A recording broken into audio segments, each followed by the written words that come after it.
आ गए जहाँ फलदार वृक्ष लगे थे। गोपाल को पके कटहल की सुगंध मिलने लगी। उसे कटहल बहुत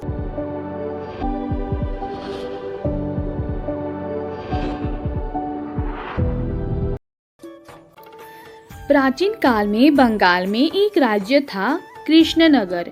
इस राज्य के लोग शांति प्रिय थे। कला संस्कृति के प्रति इस राज्य के लोगों का गहरा लगाव था।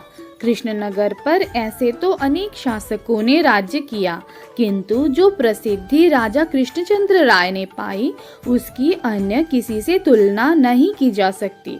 राजा कृष्णचंद्र राय सहृदय प्रजापालक, हास परिहास में रुचि लेने वाले न्यायप्रिय शासक थे। उनके शासनकाल में कृष्णनगर के प्रजा हर तरह से सुखी थी, क्योंकि राजा कृष्णचंद्र राय प्रजा के दुख से दुखी, प्रजा के सुख से सुखी होते थे। उनके दरबार में गोपाल नाम का एक युवक भी विदूषक के रूप में रहता था। गोपाल की तीव्र मेधा शक्ति, वाक्पटुता और परिस्थिति जन्य विवेक से कार्य करने की विशिष्ट क्षमता ने जल्द ही उसे राजा के दरबार का महत्वपूर्ण व्यक्ति बना दिया था। विचित्र सवालों को हल करने में गोपाल की चतुराई काम आती थी। इस कारण अपने जीवन काल में ही वो किंवदंती बन गया। आज भी बंगाल के गांव में गोपाल भाड़ की मज़ेदार कहानियाँ कही सुनी जाती है। इन कहानियों में व्यंग है, हास्य है, रोचकता है, चतुराई है, न्याय है और है सबको गुदगुदा देने वाली शक्ति। गोपाल भाड़ अपने वाक चातुर्य और समाज के अनुसार खुद को ढालने की अपनी विशिष्ट क्षमता के कारण महाराज कृष्णचंद्र का चहेता बन गया था।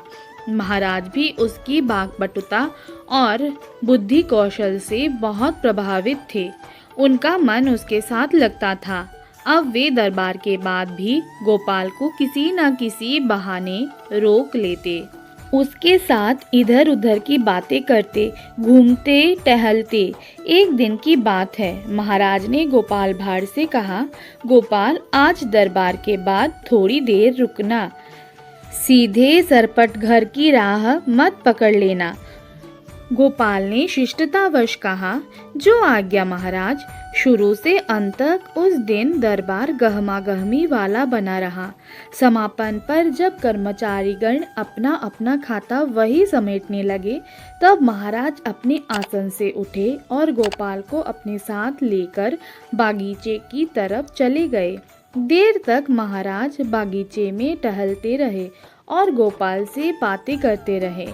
बागीचे में टहलते टहलते वे दोनों उस भाग में आ गए जहाँ फलदार वृक्ष लगे थे। गोपाल को पके कटहल की सुगंध मिलने लगी। उसे कटहल बहुत पसंद था।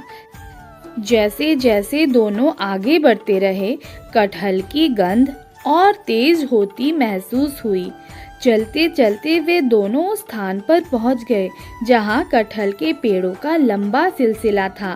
पेड़ों के तनों से लटके पके कटहलों को देखकर गोपाल के मुंह से पानी आने लगा। इच्छा हुई कि वो महाराज से कटहल मांग ले, मगर संकोचवश वो ऐसा नहीं कर पाया। सूरज डूबने के बाद जब अंधेरा घना होने को आया, तब महाराज ने गोपाल को घर जाने की इजाजत दी। बागीचे से घर की राह पकड़ने के बाद भी गोपाल की नाक में कटहल की सुगंध बसी रही। उसका मन ललचा रहा था। रास्ते में वो सोचने लगा कि ऐसी कोई तरकीब निकाली जाए कि बिना मांगे ही महाराज उसे कटहल दे दे। इसी उधेड़ बुन में राह कैसे कट गई, उसे इसका भान नहीं रहा। घर पहुंचकर गोपाल ने हाथ पैर धोए और भोजन करके बिस्तर पर लेट गया। कटहल की सुगंध उसे याद आती रही। अंत में कुछ निश्चय कर वो सो गया। दूसरे दिन जब वो दरबार जाने के लिए तैयार हुआ, तब आईने के सामने खड़ा होकर देर तक अपनी मूंछों पर तेल मलता रहा। उसने खूब सारा तेल अपनी मूंछों और होंठों पर लगा लिया। जब गोपाल दरबार में उपस्थित हुआ, तब उसकी मूंछों से टपकते तेल को देखकर दरबारी हंसने लगे। दरबारियों के हंसने का कारण जानने के लिए महाराज ने जब गोपाल की ओर देखा तब उन्हें भी हंसी आ गई। उन्होंने गोपाल को छेड़ते हुए पूछा, क्यों गोपाल, अभी तुम क्या किसी तेली के पास से आ रहे हो? महाराज के इस सवाल पर सभी दरबारी हंस पड़े। हंसी का ये सिलसिला देर तक दरबार में चलता रहा। गोपाल के मेधा बल, वाक्पटुता और बुद्धि चातुर्य की महाराज द्वारा इसी दरबार में प्राय सराहना की जाती रही थी, जिससे सभी दरबारी गोपाल से जलते थे। आज जब महाराज ने उसकी तेल चुपड़ी मूंछों के कारण उसका उपहास किया तो दरबारियों को अपनी भड़ास निकालने का अवसर मिल गया। हंसी के बहाने दरबार में गोपाल का उपहास ही तो हो रहा था। गोपाल इस स्थिति की कल्पना करके ही आया था, इसीलिए दरबारियों की हंसी से उत्तेजित नहीं हुआ और न महाराज के सवाल से ही उसे कोई परेशानी हुई। उसने मुस्कुराते हुए महाराज से कहा, महाराज, मैं किसी तेली के पास क्यों जाऊंगा? तो फिर तुम्हारी मूंछों से तेल क्यों टपक रहा है? महाराज ने पूछा।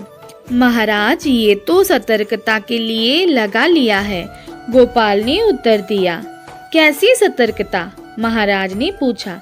महाराज, गोपाल ने मुस्कुराते हुए कहा, कटहल का लासा बहुत गाढ़ा होता है, चमड़ी पर लग जाएगा तो निकालना मुश्किल है, मूंछों में लग जाएगा तो मूंछ मुंडवाए बिना कोई उपाय नहीं है उस लासे से छुटकारा पाने के लिए। और महाराज, मैं अपनी मूंछों से बहुत प्यार करता हूँ, इसलिए उसकी सुरक्षा के लिए मैं मूंछों में पर्याप्त मात्रा में तेल लगाकर आया हूँ। महाराज उसके उत्तर से चकरा गए। अरे, ये राज दरबार है, यहाँ तुम्हें कटहल के लासे से बचाव की जरूरत क्या है? महाराज ने पूछा। गोपाल थोड़ी देर तक महाराज को देखता हुआ मुस्कुराता रहा, फिर बोला, महाराज, कल बागीचे में मैंने कटहल के पेड़ों पर पककर तैयार हुए सैकड़ों कटहल लटके देखे।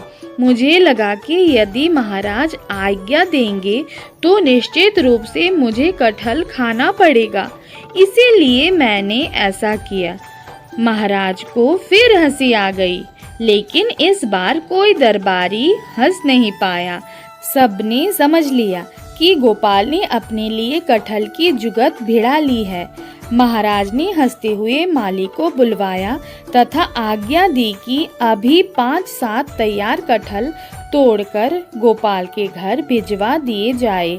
गोपाल मन ही मन मुस्कुराता हुआ अपनी मूंछों के तेल को पोंछने में लग गया।